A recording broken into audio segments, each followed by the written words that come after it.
Consider some examples of faithful men and women who trusted God, confident that his promised blessings would be upon them in life or in death. Their faith was based not on what God did or did not do in a particular circumstance or moment in time, but on knowing him as their benevolent Father and Jesus Christ as their faithful Redeemer.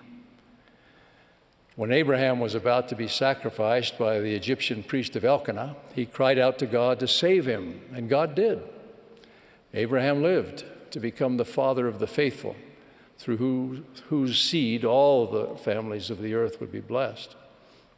Earlier on this very same altar, that same priest of Elkanah had offered up 3 virgins who, because of their virtue, would not bow down to worship gods of wood or stone. They died there as martyrs.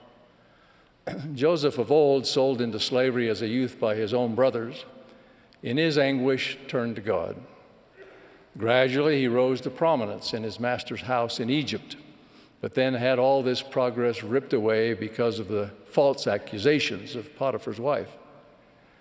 Joseph could have thought, so prison is what I get for keeping the law of chastity. Instead, he continued to turn to God and was prospered even in prison.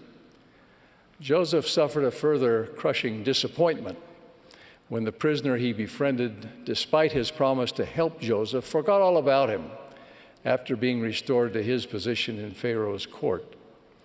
In due course, as you know, the Lord intervened to put Joseph in the highest position of trust and power next to Pharaoh, enabling Joseph to save the house of Israel. Surely Joseph could attest that all things work together for good to them that love God. Abinadi was intent on fulfilling his divine commission. I finish my message, he said, and then it matters not what happens to me, if so be that I am saved. He was not spared a martyr's death, but assuredly he was saved in the kingdom of God, and his one precious convert, Alma, changed the course of Nephite history leading up to the coming of Christ.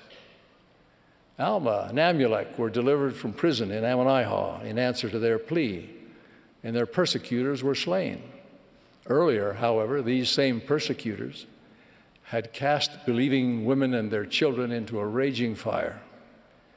Alma, witnessing the horrific scene in agony, was constrained by the Spirit not to exercise the power of God to save them from the flames, that they might be received up to God in glory. The prophet Joseph Smith languished in jail at Liberty, Missouri, powerless to help the saints as they were pillaged and driven from their homes in the bitter cold of winter. "O God, where art thou?" Joseph cried. "How long shall thy hand be stayed?" In response, the Lord promised, "Thine adversity and thine affliction shall be but a small moment, and then if thou endure it well, God shall exalt thee on high. Thou art not yet as Job." In the end, Joseph could declare with Job, "Though God slay me, yet will I trust in him."